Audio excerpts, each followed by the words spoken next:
Hello दोस्तों, स्वागत है आप सभी का समसामयिक घटना चक्र के इस ऑनलाइन प्लेटफॉर्म पर। मैं मोहित आप सभी के बीच हाजिर हूं। आज अपने इस वीडियो में हम लोग बात करेंगे 21 फरवरी 2025 के महत्वपूर्ण करंट अफेयर जो विभिन्न पत्र पत्रिकाओं में रहे, आपकी परीक्षा के लिए उपयोगी है। और इस सेशन में हम लोग Dainik Jagran, the Hindu, Indian Express, DD News, PIB, ANI इत्यादि विभिन्न महत्वपूर्ण पत्र पत्रिकाओं तथा वेबसाइट से दी गई खबरों को समाहित करते हैं और आपके समक्ष प्रस्तुत करते हैं, जिससे आपको पर डे प्रीलिम्स के फैक्ट भी मिल जाते हैं और मेंस का डाटा मिल जाता है जो आपके करंट अफेयर के दृष्टिकोण से इंपॉर्टेंट होते हैं, उन्हीं टॉपिक से रिलेटेड। ठीक है, यहां पर हम लोग बात करेंगे 21 फरवरी 2025 के महत्वपूर्ण करंट अफेयर के बारे में। इस वीडियो का पीडीएफ, पीपीटी, टेस्ट इत्यादि प्राप्त करने की जो प्रोसेस है वो मैं वीडियो के एंड में आपको बता दूंगा, कैसे आप उसको ज्वाइन कर सकते हैं और कैसे प्राप्त कर सकते हैं।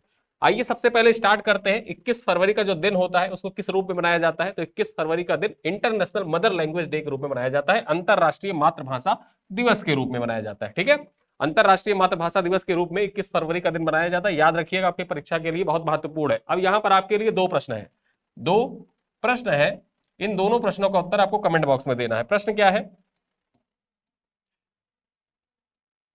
आपको यह बताना है कि विश्व हिंदी दिवस कब मनाया जाता है।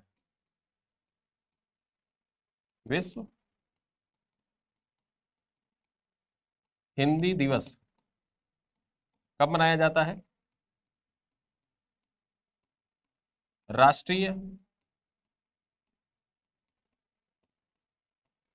हिंदी दिवस कब मनाया जाता है? ये दो प्रश्न है आपके लिए और इन दोनों प्रश्नों का उत्तर आपको कमेंट बॉक्स में देना है। ठीक है, अब यहाँ पर जो अंतरराष्ट्रीय मदर लैंग्वेज डे है इसके बारे में आपने जान लिया, इन दोनों प्रश्नों का उत्तर दीजिएगा। अब यहाँ पर जो अंतरराष्ट्रीय मातृभाषा दिवस है इसके बारे में कुछ चीजें जो आपको जाननी चाहिए और आपके परीक्षा के दृष्टिकोण से भी इंपॉर्टेंट हो सकता है, उन पर चर्चा करते हैं। तो यहाँ पे सबसे पहले उत्पत्ति और घोषणा के बारे में जान लेते हैं कि इस दिवस को मनाने की प्रेरणा कहां से मिली है? बांग्लादेश से मिली है। जो ये दिवस मनाया जाता है अंतरराष्ट्रीय मातृभाषा दिवस, इसकी प्रेरणा बांग्लादेश से मिली है, जहां पर 1952 में भाषा आंदोलन ने बांग्ला को आधिकारिक रूप से मान्यता दिलाने में महत्वपूर्ण भूमिका निभाई थी। यानी कि 1952 में देखा जाए जो बांग्लादेश में एक प्रोटेस्ट चला था, भाषा आंदोलन चला था, और उसी के जरिए जो बांग्ला था उसको आधिकारिक भाषा का दर्जा प्रदान किया गया था बांग्लादेश में, और उसी से प्रेरित होकर अंतरराष्ट्रीय मातृभाषा दिवस मनाया जाने की प्रेरणा मिली। यहां पर बात करें तो 17 नवंबर 1999 को यूनेस्को ने 21 फरवरी को अंतरराष्ट्रीय मातृभाषा दिवस के रूप में घोषित किया, जिससे भाषाई विविधता और बहुभाषावाद को बढ़ावा दिया जा सके। ठीक है, तो यहां पर यह पॉइंट याद रखना कि 17 नवंबर 1999 को किसके द्वारा? यूनेस्को के द्वारा 21 फरवरी का जो दिन था उसको मातृभाषा दिवस के रूप में मनाए जाने की घोषणा की गई, और इस बार रजत जयंती मनाई जा रही है अंतरराष्ट्रीय मातृभाषा दिवस के बारे में। थीम पे बात कर ले कि अंतरराष्ट्रीय मातृभाषा दिवस का थीम क्या है, तो इस बार का थीम जैसा मैंने आपको बताया कि रजत जयंती मनाई जा रही है, तो वहां पर देखा जाए इस साल यूनेस्को अंतरराष्ट्रीय मातृभाषा दिवस का सिल्वर जुबली समारोह थीम पर अंतरराष्ट्रीय मातृभाषा दिवस मना रहा है। यानी कि जो अंतरराष्ट्रीय मातृभाषा दिवस, ठीक है, अंतरराष्ट्रीय मातृभाषा दिवस की सिल्वर जुबली, इस थीम पर आधारित अंतरराष्ट्रीय मातृभाषा दिवस इस बार सेलिब्रेट कर रहा है 2025 में। इस दिन कविताएं पढ़ने, अलग अलग भाषाओं में कहानी सुनने और सांस्कृतिक संगीत से जुड़े कार्यक्रमों का आयोजन किया जा रहा है। ये सारे सेलिब्रेशन कहां पर हो रहे हैं? ये सारे सेलिब्रेशन हो रहे हैं यूनेस्को के पेरिस, फ्रांस के हेडक्वार्टर्स में। ठीक है, अब यहां पर परीक्षा के लिए उपयोगी क्या हो जाता है? यूनेस्को का मुख्यालय कहां पर है? यूनेस्को का मुख्यालय पेरिस, फ्रांस में अवस्थित है। ठीक है, हेडक्वार्टर परीक्षा में आपसे पूछे जाते हैं, यूपीपीसीएस पूछता है। जैसे ग्रीन पीस इंटरनेशनल का मुख्यालय पूछ लिया था, एम्स्टर्डम में अवस्थित था, 2018 यूपीपीसीएस में पूछा था। कब पूछा था? 2018 में पूछा था। और आरओ में ये फेवरेट टॉपिक है, जो महत्वपूर्ण संस्थाएं होती हैं, संस्था और मुख्यालय, संस्था और मुख्यालय से संबंधित क्वेश्चन आरओ में पूछा जाता है, तो इस वजह से याद रखिएगा। ठीक है, तो यहां पर हमने जाना अंतरराष्ट्रीय मातृभाषा दिवस के बारे में। अब हम चलते हैं अपने न्यूज पे। पहली खबर क्या है? सबसे कम बॉल में 200 वनडे विकेट का रिकॉर्ड किसके नाम हो गया है? तो सबसे कम बॉल में देखा जाए तो दुनिया के सबसे कम बॉल में 200 विकेट लेने का रिकॉर्ड हो गया है मोहम्मद शमी के नाम पे। कितने बॉल में? 5126 बॉल में। कितने? 5126 बॉल में मोहम्मद शमी जो भारत के खिलाड़ी हैं, इन्होंने 200 विकेट लिया है। वहीं पर देखा जाए तो दूसरे स्थान पर कौन है? मिचेल स्टार्क है। यहां पर मिचेल स्टार्क की बात करें तो मिचेल स्टार्क जो है वो 5240 बॉल में, ठीक है, कितने? 5240 बॉल में इन्होंने 200 विकेट लिए थे। तो इस दृष्टिकोण से देखा जाए तो मोहम्मद शमी पहले स्थान पर है। बात कर ले यहां पर पॉइंट्स की, तो वनडे क्रिकेट में शमी ने 5126 गेंदों में अपने 200 विकेट पूरे किए हैं। उनके बाद दूसरा number Australian pacer Mitchell Starc का है, ठीक है, जिन्होंने 5240 गेंदों में 200 विकेट झटके थे।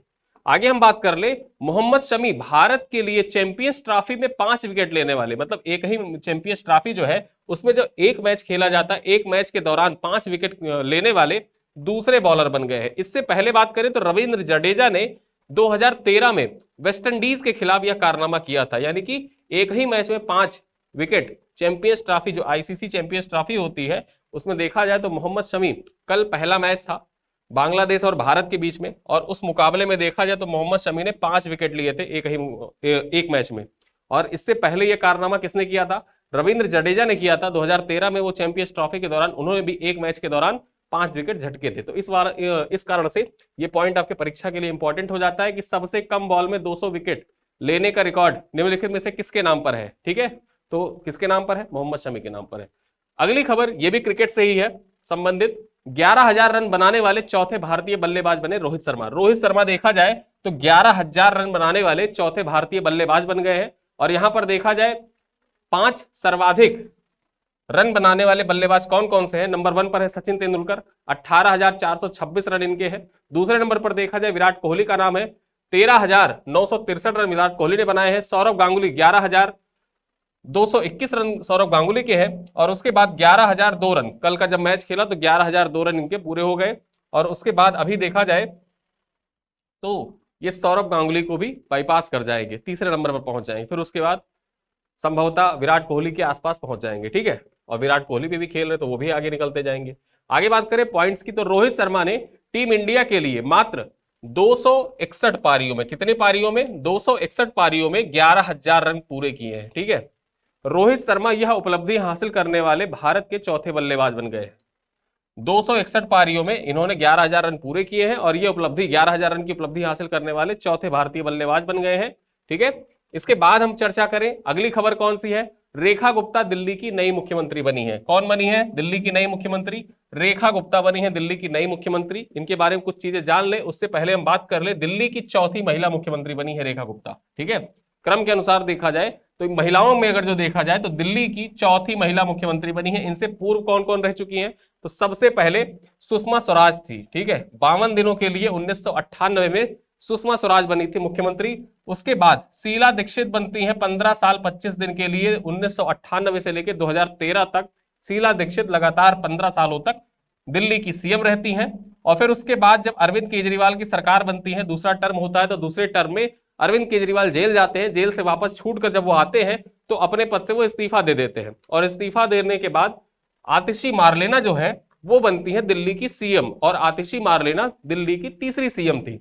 अब होता क्या है, फिर उसके बाद चुनाव होता है, बीजेपी यहां पर जीत कर आती है और बीजेपी की ओर से देखा जाए तो रेखा गुप्ता बनती है दिल्ली की मुख्यमंत्री, ठीक है। इस दृष्टिकोण से ये पॉइंट इंपॉर्टेंट हो जाता है कि दिल्ली की चौथी महिला मुख्यमंत्री है। पहली महिला मुख्यमंत्री कौन थी? मात्र 52 दिनों के लिए सुषमा स्वराज बनी थी। शीला दीक्षित 15 सालों के लिए, 152 दिनों के लिए बनी थी आतिशी मारलेना, और अब रेखा गुप्ता को बनाया गया है सीएम। हाल ही में विधानसभा चुनाव में श्रीमती रेखा गुप्ता ने शालीमार बाग, अब यहां पर ये क्यों लिखा हुआ है शालीमार बाग? ये इसलिए लिखा हुआ है कि ये सीएम बनी है। सीएम कौन सी सीट से जीत कर आई, ये आपके परीक्षा के लिए इंपॉर्टेंट हो जाता है। और ये प्रश्न ऐसे कहां पूछे जाते हैं? देखिए, सीट वाले प्रश्न कहां पूछे जाते हैं कि किस सीट से जीत कर आए। अभी हाल ही में बीपीएससी का एग्जाम हुआ, ठीक है, बीपीएससी का एग्जाम हुआ, 17वीं बीपीएससी। 17वीं बीपीएससी में मोहन चरण माझी, मोहन चरण माझी किस सीट से चुनाव जीत कर आए थे? सीट पूछ लिया था। उड़ीसा के मुख्यमंत्री बने मोहन चरण माझी। अब ये कौन सी सीट से चुनाव जीत कर आए थे? क्योंझर से जीत कर आए थे, पूछ लिया था एग्जाम में। तो इस वजह से याद रखना, ये जो रेखा गुप्ता है सीएम बनी है दिल्ली की, ये किस सीट से चुनाव जीती है? इस शालीमार बाग से चुनाव जीती है, ठीक है। आगे बात करें, रेखा गुप्ता दिल्ली विश्वविद्यालय की छात्र संघ की अध्यक्ष भी बनी थी, ठीक है, जो छात्र संघ अध्यक्ष रह चुकी हैं दिल्ली विश्वविद्यालय के। और इसके साथ साथ में दिल्ली में भाजपा की महिला मोर्चा की महासचिव भी रह चुकी हैं, ठीक है, दिल्ली में भाजपा की महिला मोर्चा की महासचिव भी रह चुकी हैं। उससे पूर्व जो दिल्ली विश्वविद्यालय है, दिल्ली यूनिवर्सिटी है, वहां पर छात्र संघ की अध्यक्ष भी रह चुकी है, पेशे से वकील है। रेखा गुप्ता जी। ठीक है, आगे बात करें, विजेंद्र गुप्ता को दिल्ली विधानसभा का अध्यक्ष चुना गया है। विजेंद्र गुप्ता जो है ये दिल्ली विधानसभा के अध्यक्ष चुने गए हैं। ठीक है, तो यहां पर अध्यक्ष का नाम याद रखना, सीएम कौन बनी है, किस क्रम की बनी है, कहां से जीत कर आई है, ये सारे प्रश्न याद रखना। और ये पॉइंट भी याद रखना कि दिल्ली विश्वविद्यालय में ये छात्र संघ की अध्यक्ष भी रह चुकी है। अगली खबर क्या है, दिल्ली सरकार के मंत्रालयों और विभागों का बंटवारा। ठीक है, अब यहां पर देखा जाए जो सबसे महत्वपूर्ण विभाग है उनके बारे में हम चर्चा करेंगे, आपके परीक्षा के दृष्टिकोण से जो इंपॉर्टेंट है और मैच द फॉलोइंग में आपसे परीक्षा पूछे जा सकते हैं। देखें यहां पर मुख्यमंत्री रेखा गुप्ता जो है, इनके पास कौन कौन से मंत्रालय है, इनके पास वित्त एवं राजस्व विभाग है। ठीक है, रेखा गुप्ता के पास। वहीं हम बात करें प्रवेश साहब सिंह वर्मा, ये साहब सिंह वर्मा जो थे, साहब सिंह वर्मा मुख्यमंत्री रह चुके थे दिल्ली के, उन्हीं के ये पुत्र है प्रवेश साहब सिंह वर्मा। बहुत चर्चा थी कि सीएम यही बन सकते हैं, लेकिन सीएम नहीं बने, रेखा गुप्ता जी को बनाया गया। इनको कौन कौन सा विभाग मिला है, इनको लोक निर्माण विभाग मिला है। ठीक है, पीडब्ल्यूडी मिला है, और साथ ही साथ जो जल विभाग है वो भी प्रवेश साहब सिंह वर्मा को सौंपा गया है। उसके बाद देखें मनजिंदर सिंह सिरसा, इनको उद्योग एवं खाद्य विभाग दिया गया है। कौन कौन सा, उद्योग एवं खाद्य विभाग दिया गया है।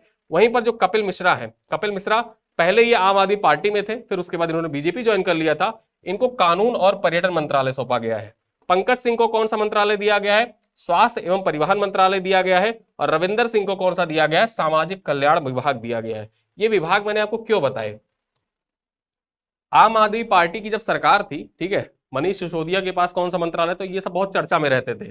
ठीक है, अब यहां पर नए नाम ऐड हुए हैं, तो नए नाम भी आप जाने रहिए कि किस व्यक्ति को कौन सा मंत्रालय दिया गया है, और यह भी आपके परीक्षा के दृष्टिकोण से इंपॉर्टेंट हो जाता है, मैच द फॉलोइंग में पूछा जा सकता है। अगली खबर क्या है, new program for removal of unused drugs. ठीक है, एन प्राउड, शॉर्ट में इसको क्या कहते हैं, एन प्राउड कहते हैं। एन प्राउड नाम का एक कार्यक्रम है, इसके बारे में जान लेते हैं। एन प्राउड का पूर्ण रूप यहां पे लिखा हुआ है new program for removal of unused drugs. ठीक है, इसके बारे में आइए चर्चा करते हैं।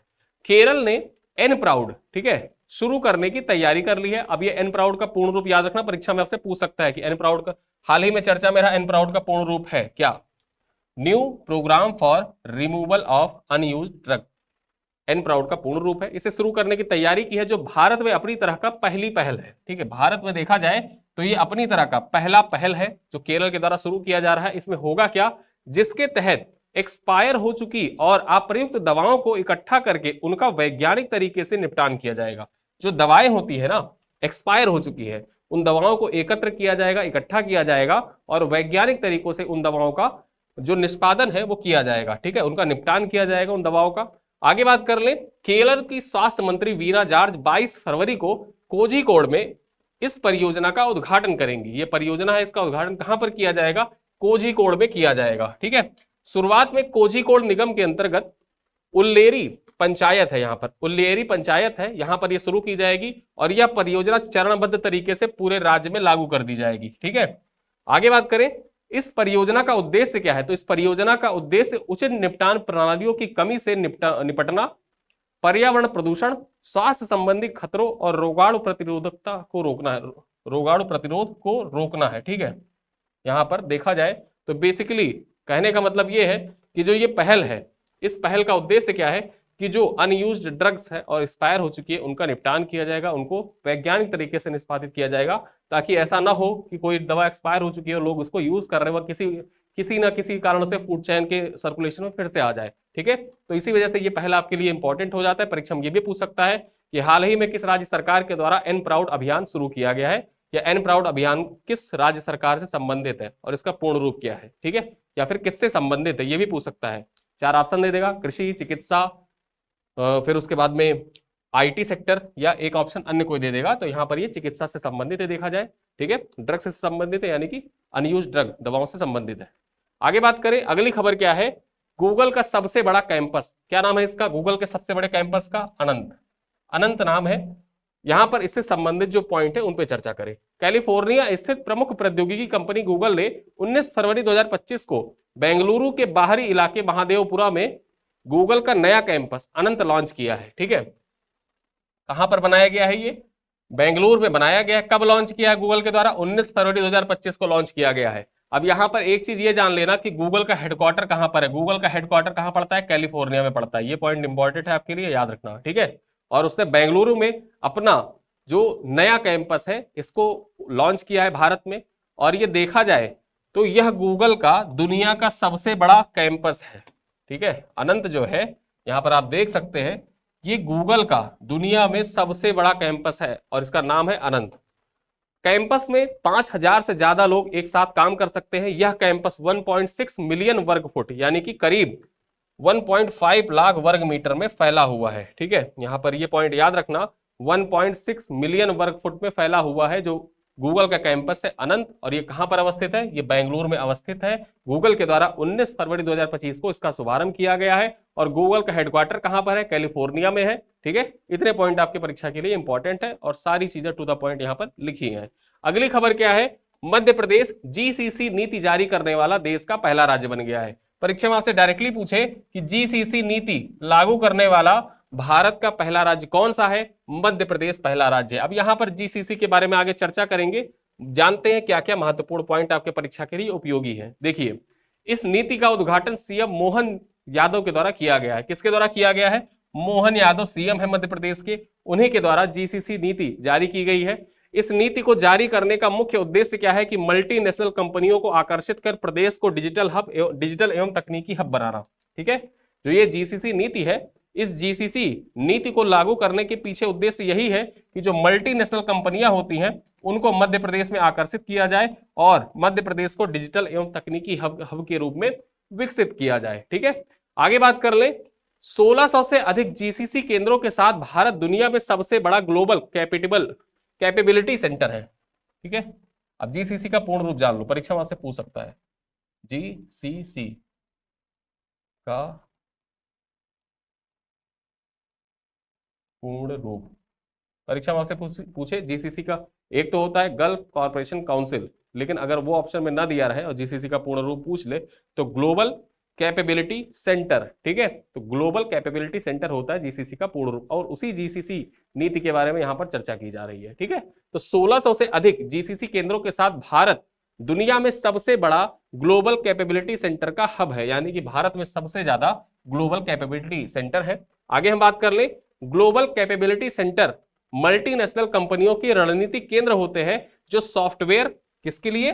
Software, AI, data analytics, research एवं डेवलपमेंट पर कार्य करते हैं। ये जो जीसीसी होते हैं मूल रूप से सॉफ्टवेयर, एआई, डाटा एनालिटिक्स और रिसर्च एंड डेवलपमेंट पे कार्य करते हैं तथा ये मल्टीनेशनल कंपनियों के रणनीतिक केंद्र होते हैं। यही जीसीसी जो होते हैं, यहीं पर मल्टीनेशनल कंपनियां जो होती है विभिन्न रिसर्च वगैरह संचालित करते हैं।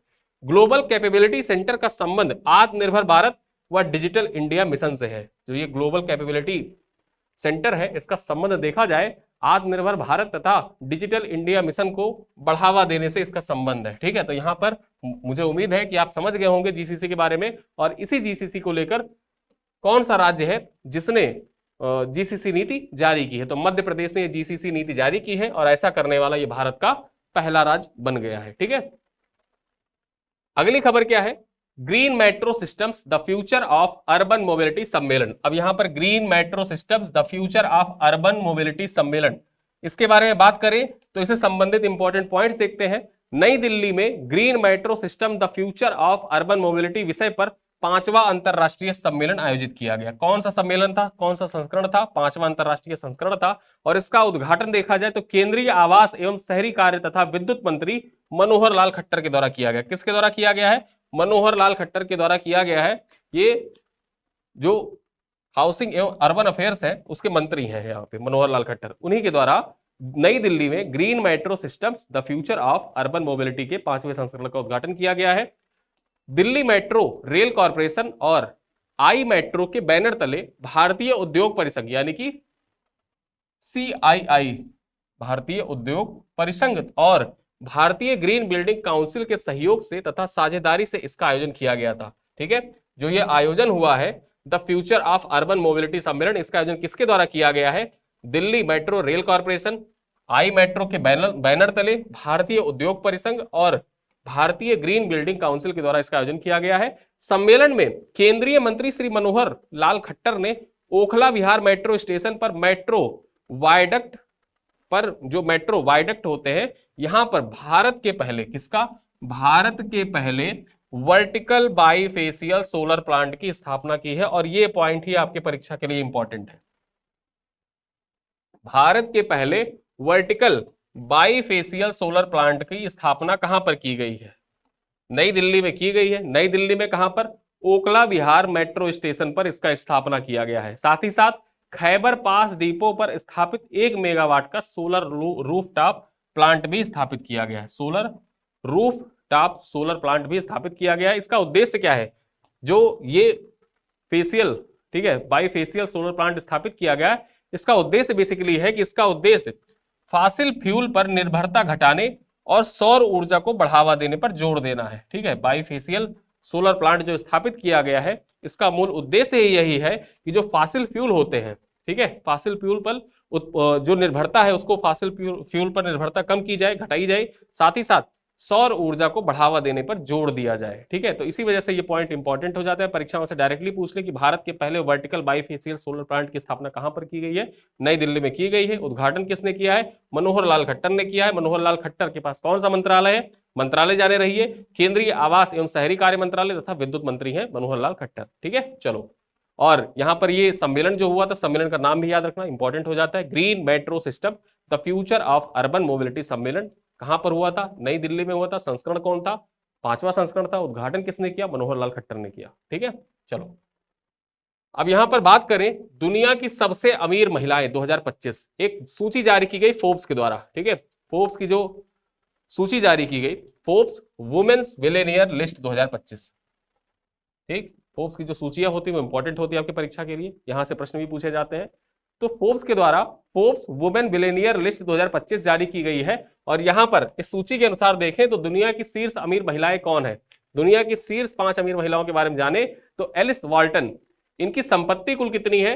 ये वालमार्ट पर मालिकाना हक है इनका, और इनकी संपत्ति कितनी है? 112.5 बिलियन डॉलर। कितना? 112.5 बिलियन डॉलर इनकी संपत्ति है। आगे बात करें फ्रांसवा बेटनकोर्ट मेयर्स और परिवार, यानी कि फ्रांसवा बेटनकोर्ट मेयर्स एंड परिवार की जो संपत्ति है उनके बारे में चर्चा करें तो 74.4 बिलियन डॉलर। और ये लॉरियल कंपनी जो आती है ना, जैसे लॉरियल कंपनी आपने ऐड सुना होगा, बहुत से ब्यूटी प्रोडक्ट्स निकालते हैं, तो वो किसकी कंपनी है? फ्रांसवा बेटनकोर्ट एंड मेयर्स की कंपनी है। आगे बात करें तीसरा नंबर किसका है? जूलिया कोच एंड फैमिली का है, 74.2 बिलियन डॉलर, कोच इंडस्ट्रीज से संबंधित है। चौथा नंबर किसका है? चौथे स्थान पर कौन है पूरी दुनिया में सबसे अमीर महिला? जैकलिन मार्स, 42.3 बिलियन डॉलर की संपत्ति है, और मार्स इंक इनकी कंपनी है। कौन सी कंपनी है? मार्क्स इंक इनकी कंपनी है। पांचवें नंबर पर बात करें तो राफेला ओपोन्टो डायमंड, राफेला ओपोन्टो डायमंड जो है 39 बिलियन डॉलर इनकी संपत्ति है, और ये एमसीएस ग्रुप की मतलब ये मालकिन है एमसीएस ग्रुप की। ठीक है, तो यहां पर ये 5 शीर्ष महिलाएं हैं। भारत की बात कर ले कि भारत की क्या कोई महिला है जो शीर्ष 10 में शामिल है? बात करें इस सूची में भारत की सावित्री जिंदल को 7वें स्थान पर रखा गया। ये पॉइंट आपके परीक्षा के दृष्टिकोण से महत्वपूर्ण है कि जो फोर्ब्स के द्वारा वुमेन बिलियनियर का इंडेक्स जारी किया गया 2025 में, उसमें भारत की ओर से सावित्री जिंदल का कौन सा स्थान है?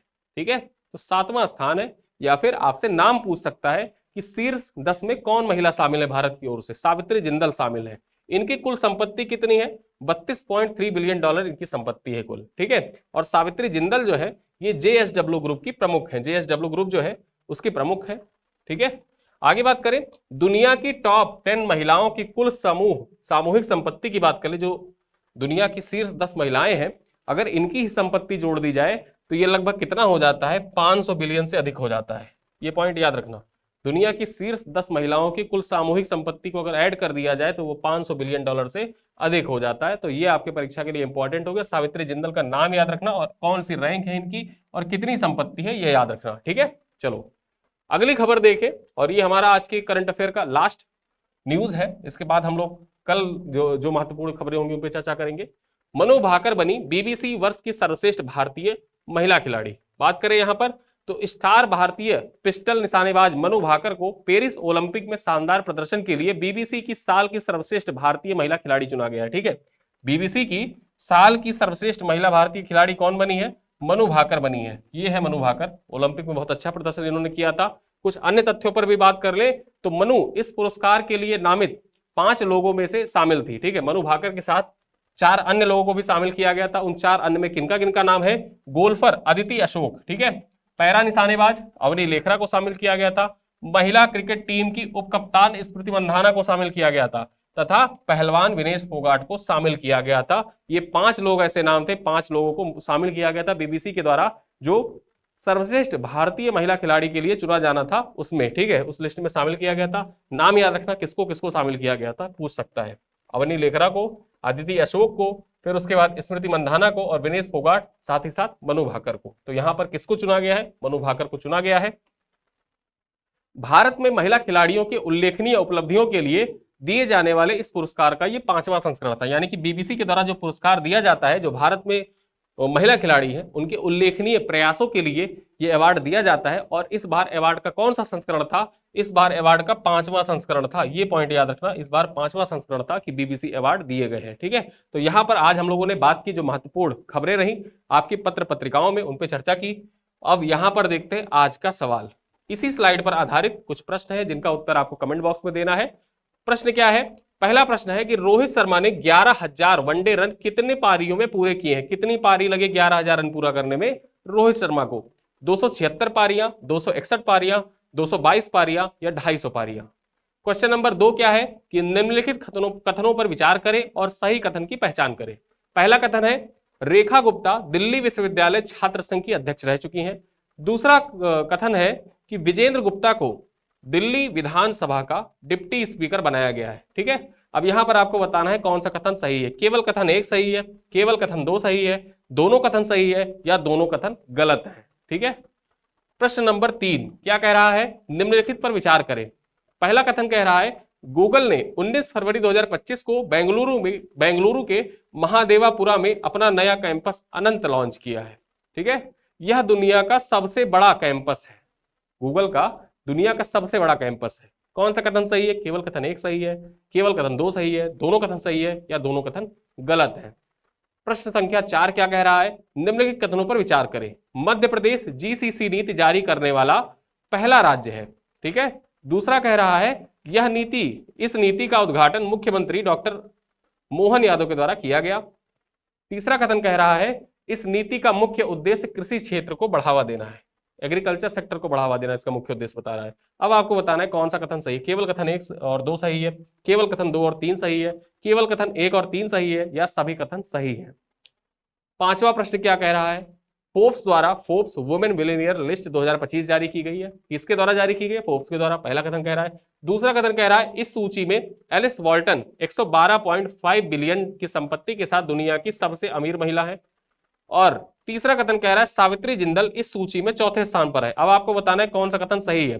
केवल कथन 1 और 2 सही है, केवल कथन 2 और 3 सही है, केवल कथन 1 और 3 सही है या सभी कथन सही है? ठीक है, तो इन 5 प्रश्नों का उत्तर आपको कमेंट बॉक्स में देना है और ये प्रश्न का उत्तर कमेंट बॉक्स में आप जरूर दिया करिए। ये 5 प्रश्न ऐसे होते हैं जो आपके परीक्षा के लिए उपयोगी हैं ही और ये डेली करंट अफेयर पर आधारित होते हैं। ठीक है, इसके साथ ही साथ 10 क्वेश्चन हमारे एमसीक्यू पूछे जाते हैं पर डे ऐप पर। तो यहां पर एक दिन में 15 क्वेश्चन आपके हो जाते हैं, पर डे 15 क्वेश्चन आपके हो जाते हैं। ठीक है, उस दृष्टिकोण से देखा जाए तो पर डे 15 प्रश्नों की आप प्रैक्टिस करते हैं। 15 या 45 क्वेश्चन तो आपके यहीं पर तैयार हो जाते हैं, 450 क्वेश्चन। इसके साथ ही साथ हमारे ऐप पर महीने के एंड में 200 क्वेश्चन आपको और दिए जाते हैं। ठीक है, तो यहां पर देखा जाए तो लगभग 650 क्वेश्चन के आसपास आपके तैयार हो जाते हैं। पूरे महीने के करंट अफेयर के अच्छे से सारे सब तरीकों के प्रश्नों को मिलाकर 650 क्वेश्चन आप तैयार कर लेते हैं। ठीक है, अब यहां पर अगर आप इस वीडियो का पीडीएफ, पीपीटी, टेस्ट इत्यादि प्राप्त करना चाहते हैं तो उसके बारे में आपको जानकारी देता हूं कि daily current affair video package फरवरी 2025 के नाम पे हमारे ऐप पर और हमारे वेबसाइट पर, ठीक है, दे रखा है। वहां पर लिंक लगा हुआ है और उसमें आपको क्या क्या इस पैकेज में मिल जाता है। यहां पर देखा जाए तो डेली शाम 7:30 बजे आपको वीडियो मिल जाता है। ऐप पर डेली रिवीजन के लिए क्लास पीडीएफ उपलब्ध हो जाती है और वो एज इट इज जैसे यहाँ पर पिक्टोरियल फॉर्मेट में चीजें लगी हुई हैं, वो ऐप पर वैसे ही क्लास पीडीएफ लगी होती है ताकि आप एक बार देखकर सारी चीजों को रिकॉल कर सके।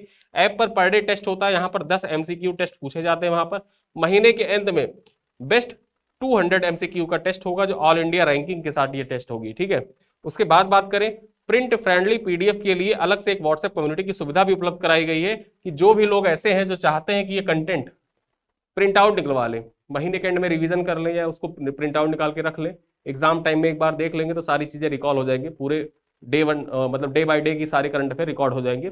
और इन सब चीजों के लिए प्रिंट फ्रेंडली पीडीएफ के लिए व्हाट्सएप कम्युनिटी भी बनाई गई है। साथ ही साथ यहाँ पर व्हाट्सएप कम्युनिटी का एक डिस्कशन ग्रुप भी है, उसमें भी आप ज्वाइन कर सकते हैं। कोई प्रश्न होंगे आपके तो आप प्रश्न पर्सनली वहां पे आप पूछ सकते हैं। और ये सब चीजें ज्वाइन करने के लिए आप कैसे मतलब कैसे ज्वाइन करेंगे वो भी मैं आपको दिखा देता हूं। सबसे पहले आप या तो ऐप खोलिएगा या आप जाइएगा गूगल पर, ठीक है। अब गूगल पर आपको सर्च क्या करना है, SSGCP समसामयिक घटना चक्र पब्लिकेशन आपको सर्च करना है। और जैसे आप सर्च करेंगे होम पेज खुल जाएगा, क्लिक करिएगा समसामयिक घटना चक्र पब्लिकेशन पर। यहां पर क्लिक करने के बाद आपको जाना है कहां पर, वीडियोस के सेक्शन में। और वीडियोस के सेक्शन में सबसे पहले आप देखेंगे न्यू रिलीज में करंट अफेयर वीडियो फरवरी 2025 का लगा हुआ है। यहाँ पर वीडियो फिर पीडीएफ लगे हुए हैं, वीडियोस आपका यहाँ पर भी प्ले हो जाएगा, ठीक है, एज इट इज जैसे यूट्यूब पर चलता है ऐप पर भी चल जाएगा। और इसके साथ में यहाँ पर आप देखें तो वीडियोस, फिर उसके बाद पीडीएफ 14 तारीख से लगना स्टार्ट हो गया है पीडीएफ, फिर उसके साथ साथ टेस्ट भी लगे हुए हैं। लगातार टेस्ट यहाँ पर लगे हुए हैं 20 तारीख तक। आज 21 तारीख का जब वीडियो अपलोड होगा उसके जस्ट बाद तुरंत पीडीएफ और टेस्ट लगा दिए जाएंगे। और ऐप पर जो पीडीएफ लगी हुई होती है उस पीडीएफ में देखिए, यूट्यूब पे जो मैं प्रश्न पूछता हूं उन प्रश्नों का कुछ लोग ऐसे होते हैं कि उत्तर गलत देते हैं। अब उत्तर गलत देते हैं, अगले दिन मैं उसको उत्तर यहाँ पे नहीं बताता हूं, उन उत्तर को जो प्रश्न होते हैं उन प्रश्नों का उत्तर जो यहाँ पर पीडीएफ लगाई जाती है, ठीक है, यहाँ पर जो पीडीएफ लगाई जाती है उस पीडीएफ में मार्क करके सारे उत्तर लगा दिए जाते हैं, ताकि आप समझ सके कि कौन सा प्रश्न सही है और कौन सा प्रश्न हमसे गलत हो रहा है। तो अगर आप डेली प्रैक्टिस कर रहे हैं, साथ ही साथ आपके प्रश्न गलत हो रहे हैं यहाँ पर, तो जो प्रश्न गलत हो रहे हैं उनके उत्तर आपको चेक करना है कि कौन सा उत्तर सही है इनमें से, तो आप वहां पे जाके चेक कर सकते हैं। ये सारी सुविधाएं आपको ऐप पर मिल जाएंगी और ये सारी सुविधाएं आप इसका लाभ उठा सकते हैं। वीडियोस का लाभ उठाइए, अपने दोस्तों के साथ साझा करिए, कमेंट जरूर करिए, अपने जो सवाल हो पूछना हो कुछ भी तो पूछ सकते हैं। वीडियो को लाइक करिएगा। मिलते हैं अगले वीडियो में, तब तक के लिए धन्यवाद।